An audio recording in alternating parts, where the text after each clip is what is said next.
Bonjour, this is Mr. K's and this is 26.1b. 26.1b. We've been discussing democratic reform and activism in Great Britain, and now we're going to look at France. We saw that there is a movement towards wanting all men to have the right to vote in England. And under Queen Victoria, there was a correctness of court and manners. And as time went on, British women are going to fight for the right to vote. Well, let's go across the English Channel and look at France. Now, France, after the Revolution, had ended the monarchy, struggled under democracy, brought an emperor on the throne, Louis Napoleon, or Napoleon III, and they're just not happy. The problems of France are continuing on, and France is going to struggle following the Franco-Prussian War. Enter the Third Republic, 1875. This French government of the Third Republic rules for 60 years following the Franco-Prussian War. Franco means French, Prussian is German. Following the Franco-Prussian War. And France is going to remain divided. So this French government rules for about 60 years following the Franco-Prussian War, and France remains divided. You have many different political parties that are coming to power. They're fighting for their piece of the pie. It just doesn't seem France has their act together. In fact, they had massacres in Paris. I think 2,000 people in Paris get massacred in a defiance of the French government. Troops had to be called in, barricades are put up, and people get killed. Highlighting the division in France is the Dreyfus affair.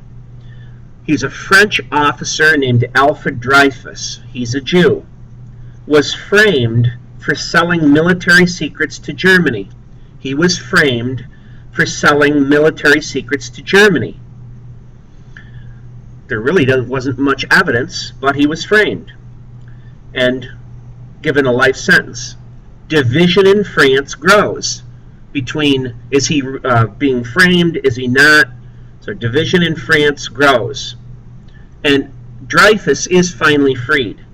Dreyfus was finally freed after a large uproar in France. But since he was a Jew, it kind of highlighted the fact he was framed because he was a Jew.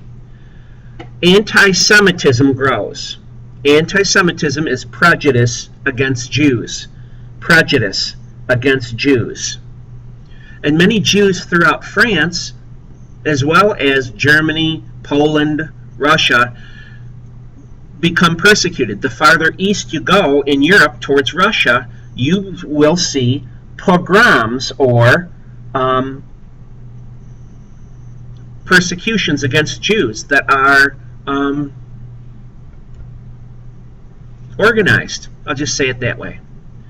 Which leads many Jews towards Zionism, which is a desire for Jews to return to their ancient homeland in Palestine. It's a desire for Jews to return to their ancient homeland in Palestine to create a Jewish state. To create a Jewish state. Since 70 AD, they had been kicked out of Israel, and they had been wandering throughout Europe, Africa, Asia. They'd been spread out through the world, through the diaspora.